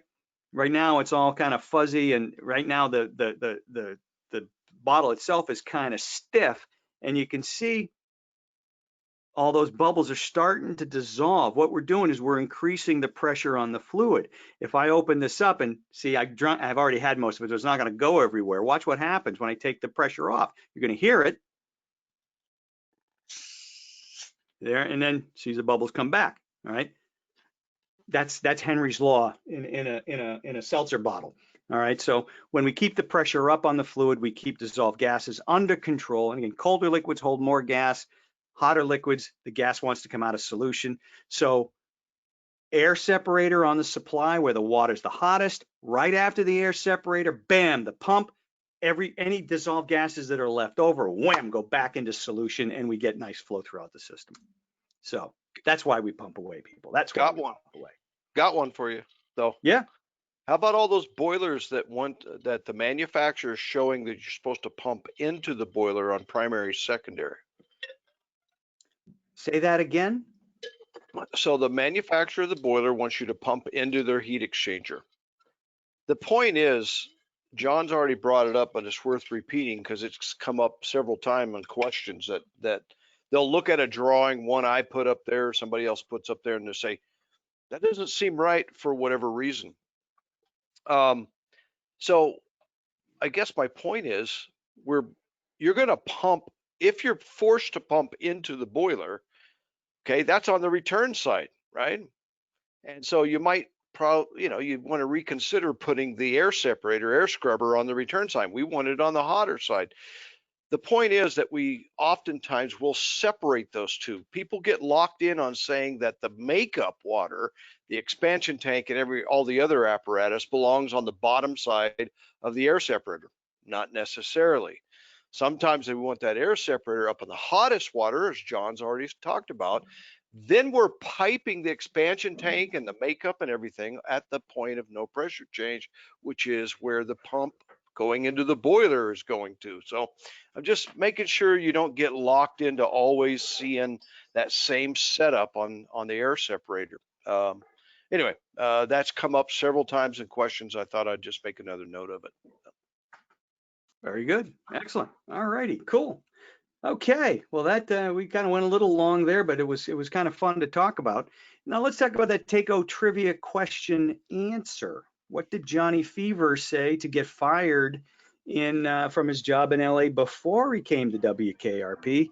And you see it right there. He said booger. That's what got him fired from Los Angeles. Little He's listening to suggestion music. from Tim Ward. Little fog hat right now. Little fog hat. There you go. But he said booger. Someone had just said jive ass. Early in the first season, he was rehired back to a station in Los Angeles, and he got fired for saying jive ass. But that's not what he got originally fired for. Originally fired for saying booger. All righty. So that's our Takeo trivia answer for this week. And Dave, do you have everything set up to pick the winner for last week? I do. All right, I'm going to turn this over to you. Oops, sharing, there it is. I'm going to make you the presenter here, Dave. Are you ready? I am. Let me All right. let me put that up on the screen. So from last week, what was the question from last week? From last week, the question was, which actor played the same character in both the movie version of MASH from 1970 and in the TV series of MASH? Which actor, what was the name of the actor and what was the character? And that was, of course, the actor was Gary Berghoff, who played Radar in both the movie and the TV show. All right, so these are the names that got it right last week. So let me tap to win. Round and round she goes, and where she stops, nobody knows. Yes, I win, finally. I don't think so. Oh, man, I got this pile of stuff. I always have to give it away. All right, we'll do it again. From the looks of things, you've got a nice little pumping away station set up right behind you there, don't you, Dave? I do. Got it all ready and set up to rock and roll.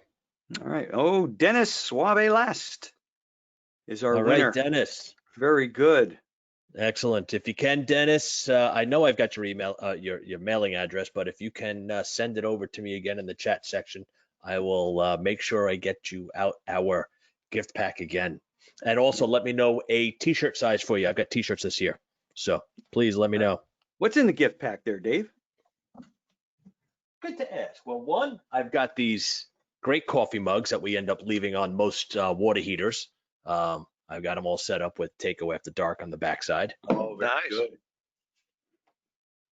Let's see, what else do I got here? So we've got our t-shirts. So this one, nice black t-shirts, embroidered. So it's not going to wear off in a couple of washes. None of that silk screen nonsense. We go all the way, right? That's right. That's right. So we got some PPE. I've tested them all out. Oh, gross. Oh, gross. A couple of screwdrivers that we can never find on the truck. You got 10 of them out there. So I got the Phillips and a straight bottle opener. Nice little Takeo bottle opener there. A couple of the pump stickers. So if anybody ever wants any of these things, let me know. I've got some of these. I got a pile. Oh, that's upside down. So find me on Instagram at Takeo Training. Send me a message. I'll send some out to you. I got some Takeo After Dark ones also. A couple of koozies. Got a nice ball cap. And last but not least, there's the Takeo After Dark stickers also. And I also have this Bluetooth speaker that you can run Oh, on the job sites too, instead of just listening on to that little speaker that comes out of your phone. So that is the prize pack that I'm giving away Nice. tonight. So Dennis, good woohoo. job. Very good. It's a bone up Yes, on your Bobby trivia, lost. people, man, for next time. All right. Excellent. Very good. Very good. All righty. So we're coming back here. Let's see what we got. So that's today. That's today's program. Oops, here we go. Next week we're going to be talking about. We're going to get into circulators and circulator selection, and what figuring flow, figuring head, and what does it mean? And I'm going to suggest to you right now that one of the things we've learned with variable speed circulators is that the circulator really has more to say about overall system efficiency and overall system performance than we've ever given it credit for, to the point where we have a chronic overpumping problem in our industry because we don't know how to size pumps. Yeah. We size pumps for convenience and not performance. We size pumps not for the job. We just say, hey, I want a 3-speed pump, turn it to contractor, no callback mode, and I'm going to get the hell out of here because it works. All right. There's a difference between it works and it works right. There's a big difference. Or as Jeff House would say, it runs, but does it work? There's a difference. If all we want to do is keep people from freezing to death, that ain't that hard, man. That ain't that hard. But that's not what they pay us for. As professionals, we are charged with putting together a system, which by definition, the system is something in which the whole is greater than the sum of the parts, but the parts are purpose chosen for that system, meaning the circulator sized for the application. It's sized appropriately without being too large. We'll show you next week what happens when that circulator is too large and how it can dramatically impact the performance of the system, the efficiency of the system, and the life of the system. So it's kind of important stuff, man. And that's what we're going to talk about next week. All righty. And then now that's it, man. I guess we're kind of done. We're going to see you next week. But as always, we'll stay on for as long as you guys want us to answer whatever questions y'all might have. So I'm also gonna demonstrate the pumping away display that I have behind us too, so you very can good. actually see it. I mean, everybody looks at John's screen and says, "Yeah, well, you made that screen, so of course you're gonna make it look like you do what you wanted to do." No, I've got an actual demonstration here too, so we'll fire that thing up too. Okay, very good. Let's take a look at it, David. We got everybody All up here. Why don't Rick, you and I close our webcams, and then Dave will have the whole screen. Well, I'm also moving the camera a little closer.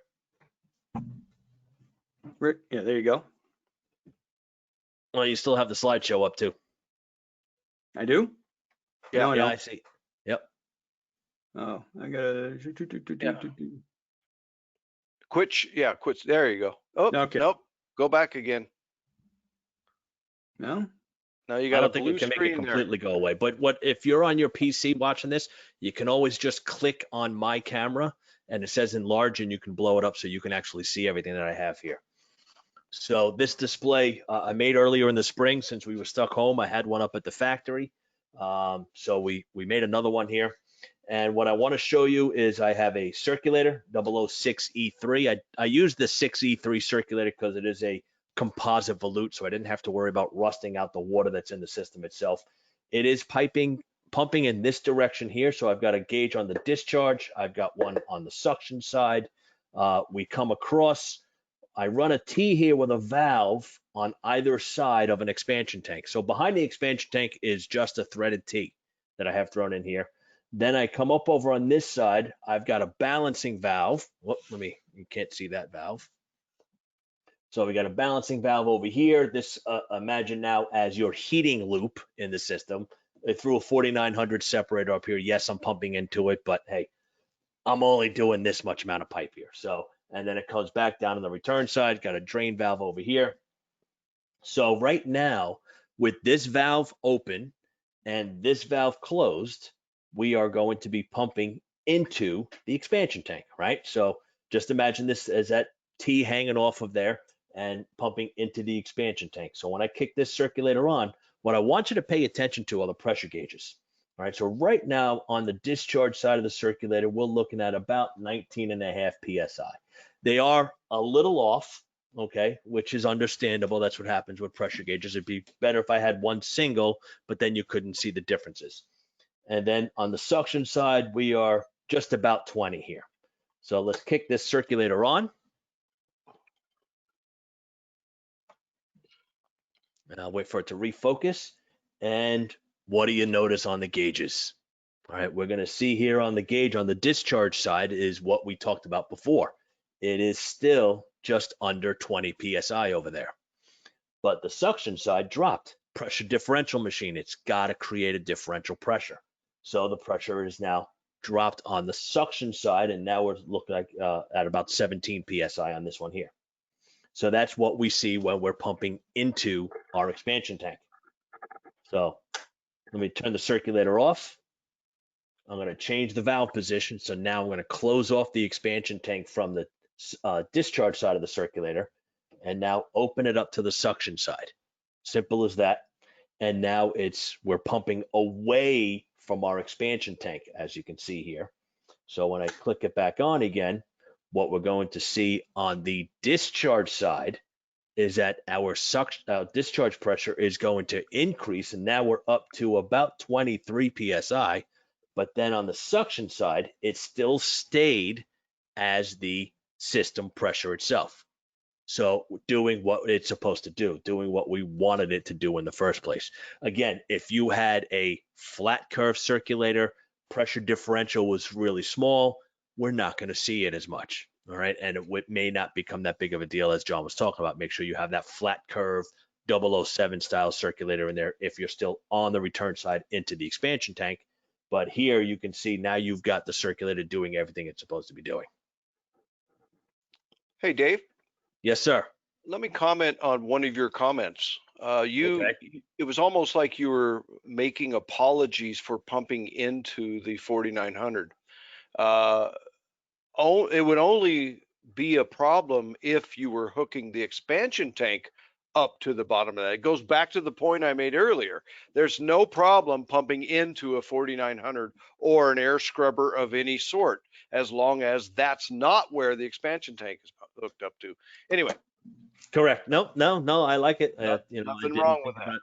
Yep. No, I didn't think I was talking about it like that. So I was just out of what was I saying? Out of habit of always saying pumping away, but pumping away, we always say pump away from there, but yes, exactly.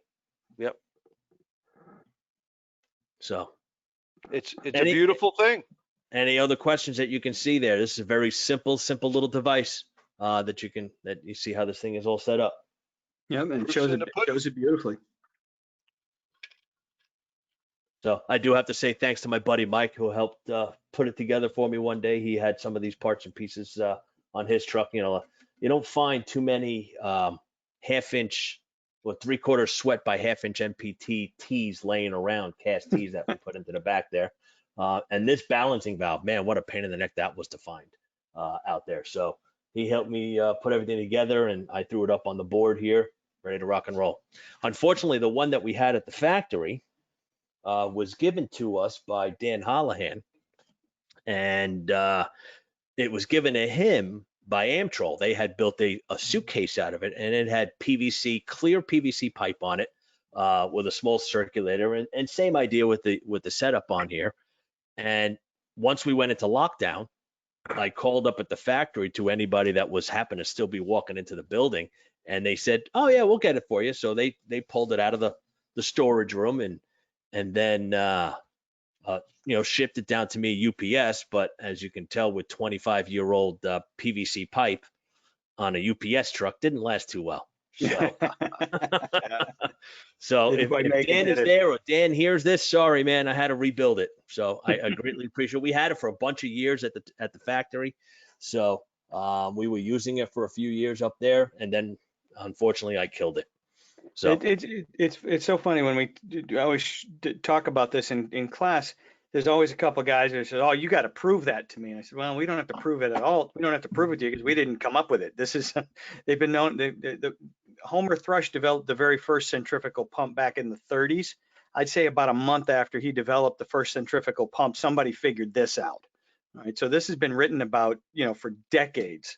The point of no pressure change and pumping away, et cetera. That's been known about forever.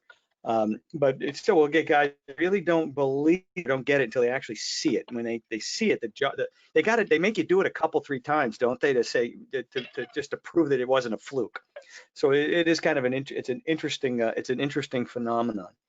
There was a question here from Randall. How you doing, Randall? Is Taco building prefab boards with zone valves, expansion tanks, scoops, zone controls, etc. for high efficiency boilers? We have a distributor providing them locally using Taco products, minimum 2 zones and up on diamond plate mounting boards, and that's FW Web that's doing that. We don't make those, and that's something we've always wondered if it's something we should make, but we don't offer those. I guess this is a good question to ask. And Rich McGrath says HTP makes those as well. Is that something that if we made it, would you buy it? Because we've got a very people like to do stuff themselves. I can remember when all 3 of us worked at Wurzbo and we came out with those Pro panels, right? Rick, what was the one thing everybody said about Pro panels that you were? Well, they loved them, but they were too much money. They were too much money, and they figured I can make that. I had a guy actually tell me I can make that for less money than that, and I said, great, let's hire you to do it. And then all of a sudden he backed off. Yeah. But people don't want, time and money are interchangeable, right? You can always save more of one by spending more of the other. So if something like that is prefabbed, hang it on the wall, and you're good to go. If that is of value, I'm sure that's something we can consider. But I just take a quick poll here. Is it something you guys might find useful? Is it something that you would actually buy? Another argument that I heard one time is you're taking the art away from me. I like building the Starship Enterprise on the wall, and you're taking that from me. And I was like, no, I'm not. You just go ahead and do that. And nobody said you got to mount it crooked. Yeah. But I always look at that and I say the value of you as a contractor isn't in your ability to put this stuff together. Yeah. It's your ability to make sense of it, understand it, and apply it properly. Like I said, putting pipe together is not that hard. Putting pipe together attractively is not that hard, although some people make it look like it's impossible. Your ability to make sense of it is what your value is. Not to mention the thing you as a contractor, the widget you have to sell is 1 hour of time, and you have a limited inventory. So do you like the hobby of creating a piece of art? Well, that's okay. That's your business model. That's how you're choosing to do it.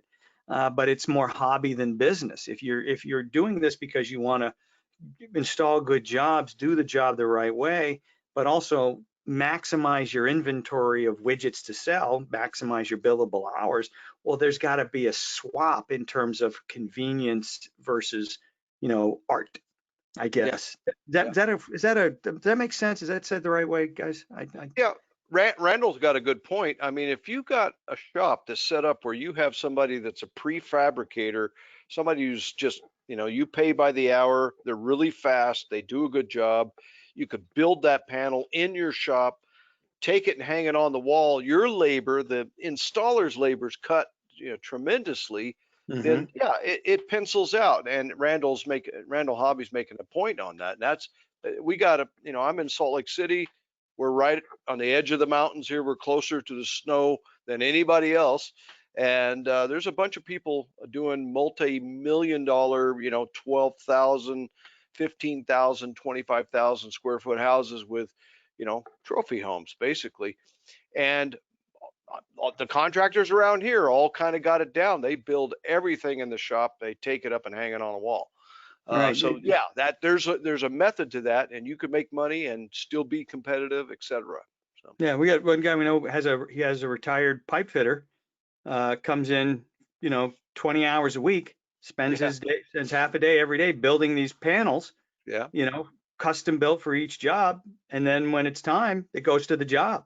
And it's the same idea. It's just somebody, who's doing the grunt work, and it's piped, it's wired, it's tested, it's complete, it's ready to go. And that's to me, that's an interesting question. I'm not entirely.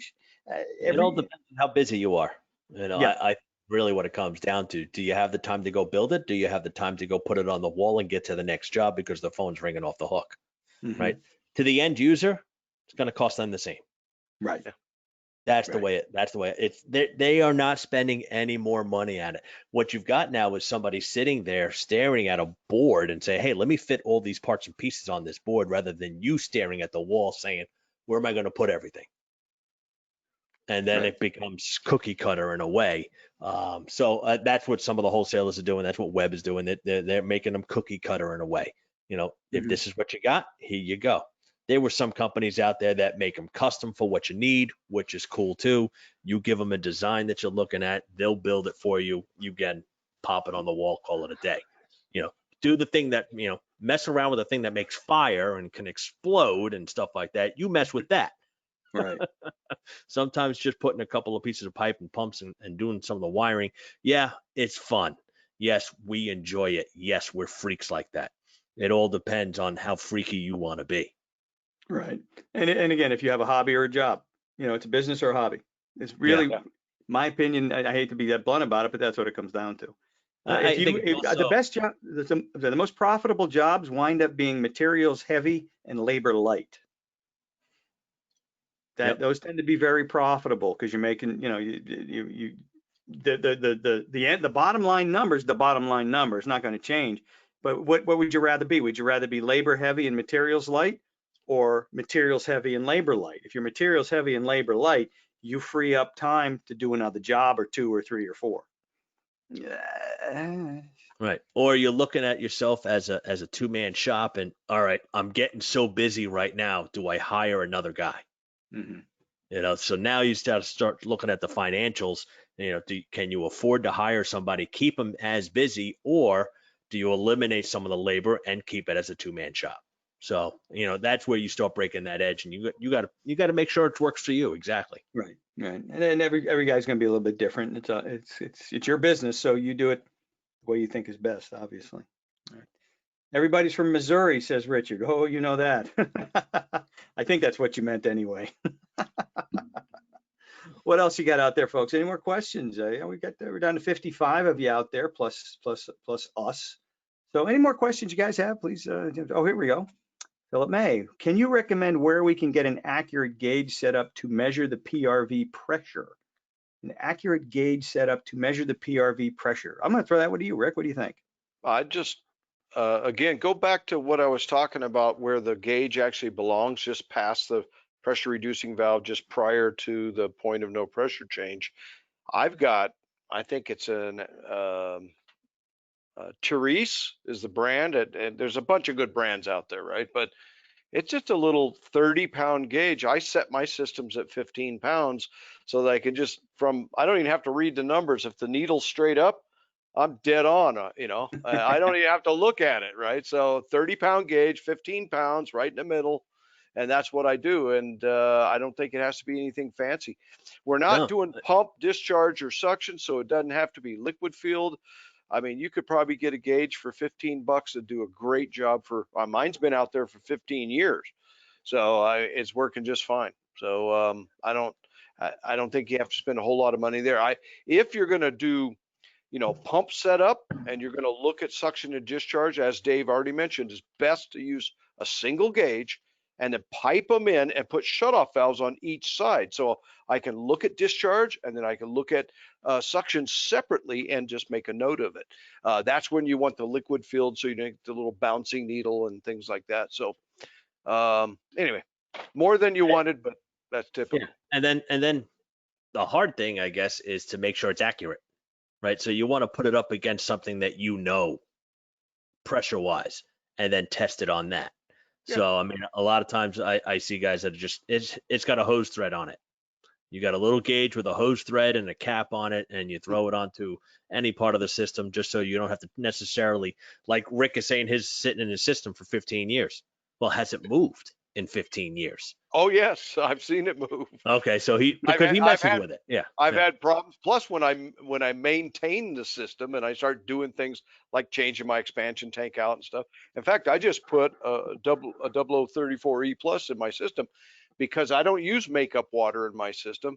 As soon as I got that little bit of water out of that pump. You know, I had isolation valves on each side, but I lost that little bit of water that was in the volute. My pressure gauge dropped. So I had to hook things up and, you know, not purge it, but I had to charge it back up, you know, kind of put the spring on tension and started doing that again. So anyway, yeah, it does move, Dave. It's not Yeah. frozen. I know where you're Well, going because with there's a that. lot of them out there that get frozen, right? There's a bunch Yeah. that get frozen, and everybody says, "Oh, well, it looks normal." I looked at the gauge that's on the boiler. Well, how old is that one there? Well, it's been there 45 years. You know, has it moved from 12 psi in 40 years?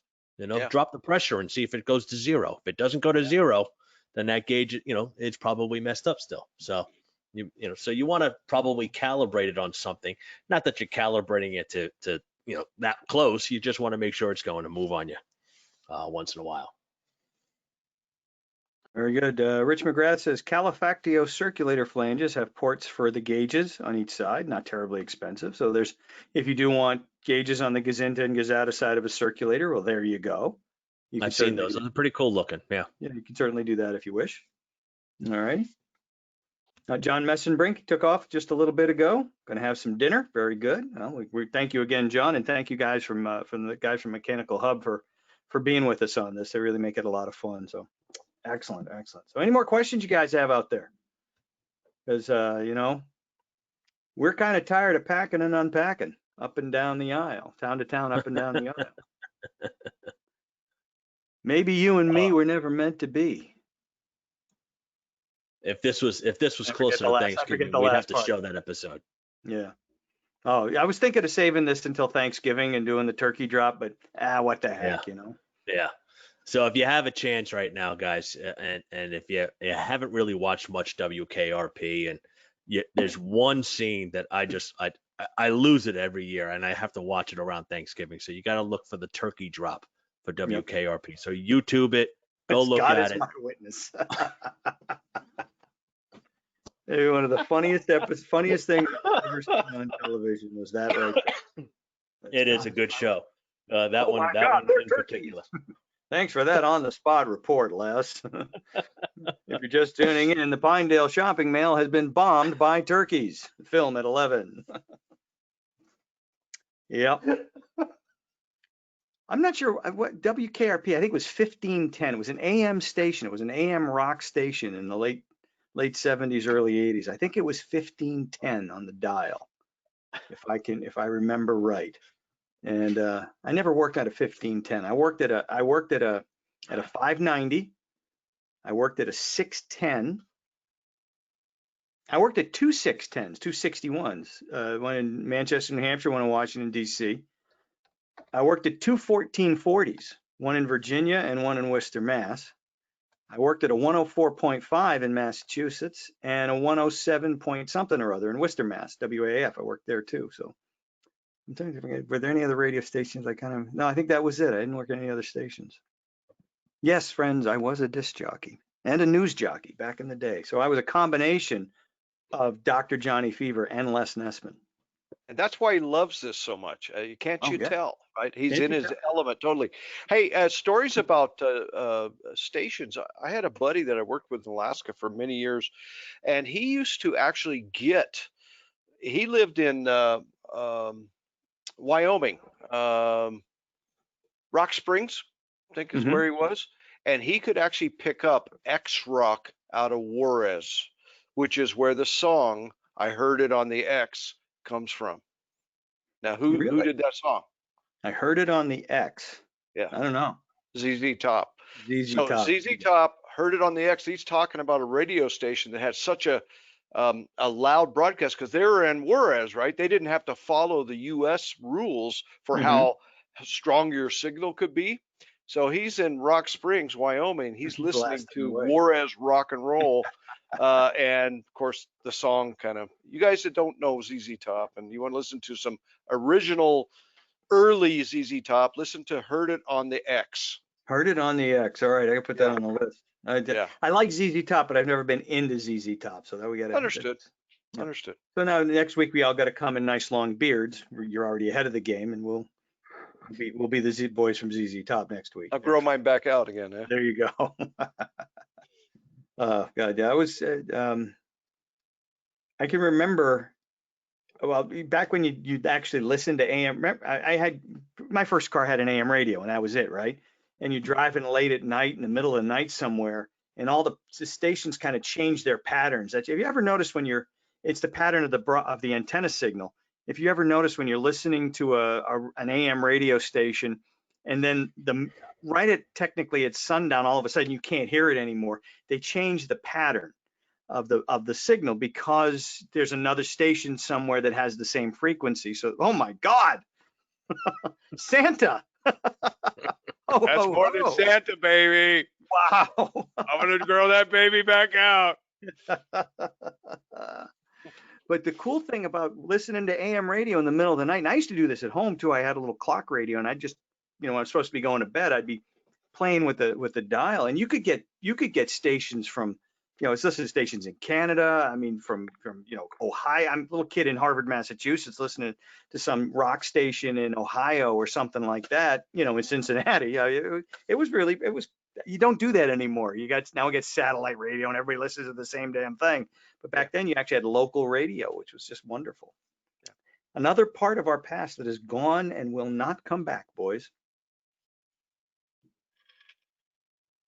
That's just the way it is. Yep. All righty. Well, we've successfully driven a good chunk of our guests away now. So I'm guessing it's probably time for us Dropping to like flies. No questions. Questions. No babe. questions. No, are you Hey, guys come just? on.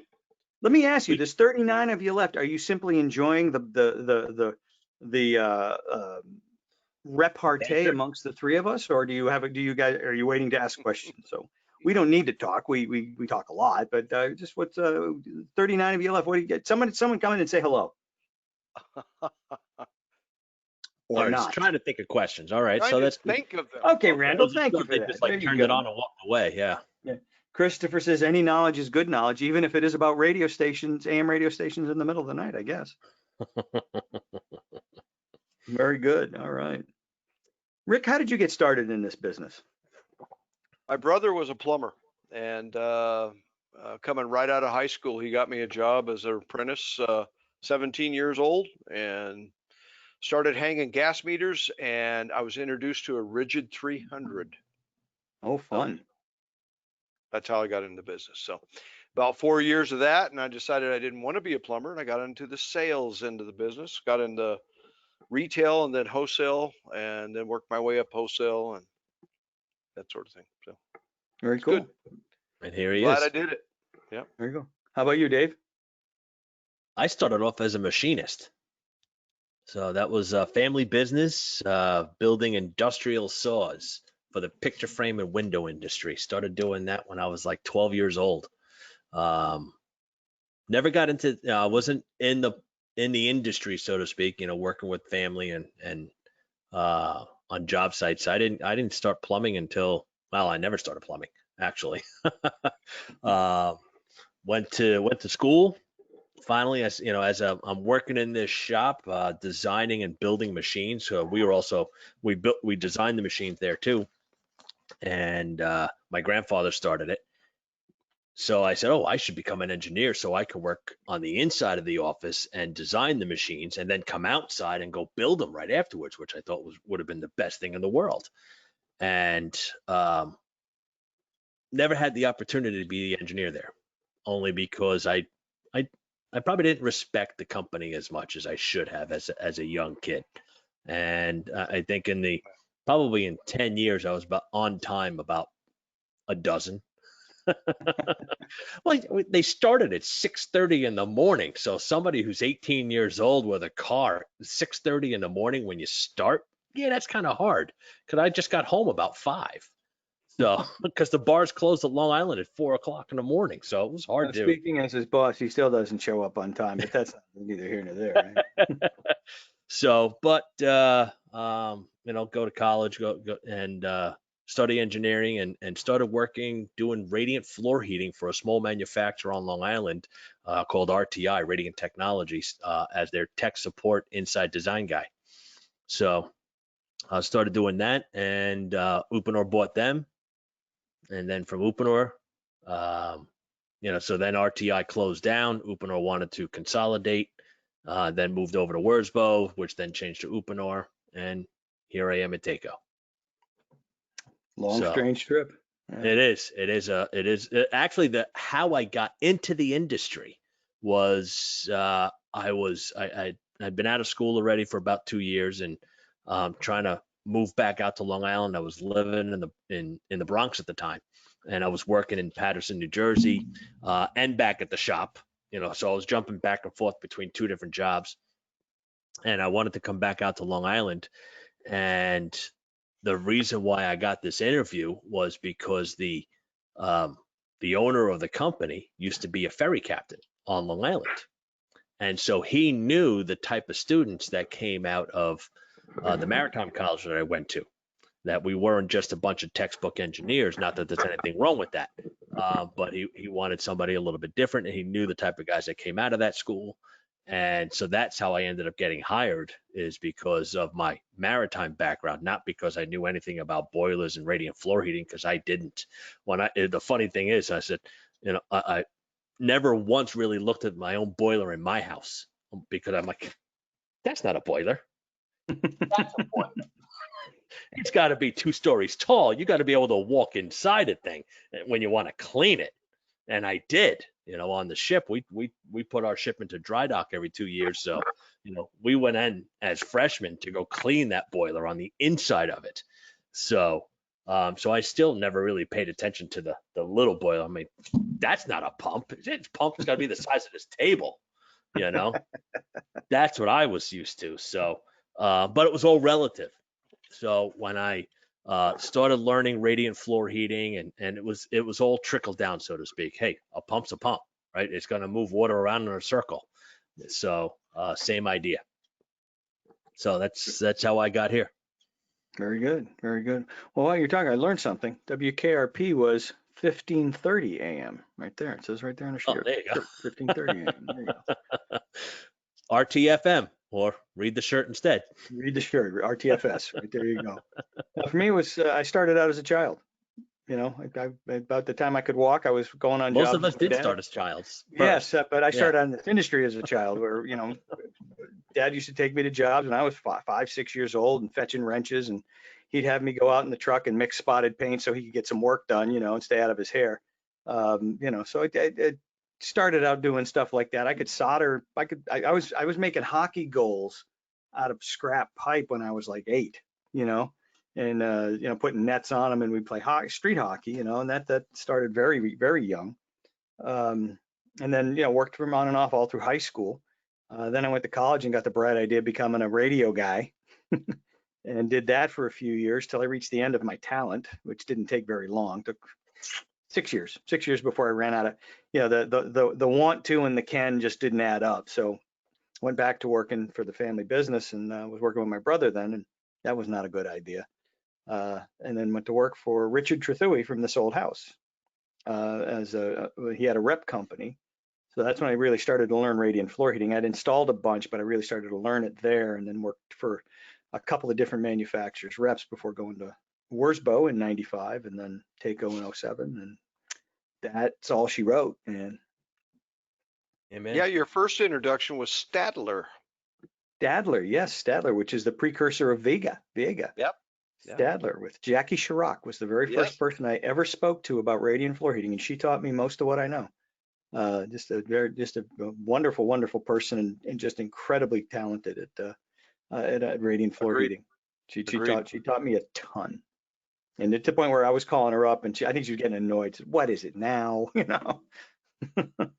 Yeah, the radiant days were fun back then, huh? Mm-hmm. Yeah, Jackie, we made it up Bob as we went Goodrich, along. all those guys taught me a ton. Yeah, it was you didn't know what you didn't know. Yeah. All righty then. Well, excellent, guys. Hey, we're out of questions, so we're going to say thanks you. Thanks you. We're going to say thank you. Thank you, and we really appreciate it. And this is the mighty WKRP signing off for another week. And thank you all. Thank you, Randall, Richard, Philip. Really enjoyed having you guys with us again tonight, and it's fun to wrap with you. And really do appreciate it. Thanks for the gift of your time, folks. And we will see you next Wednesday night. Same bat time, same bat channel.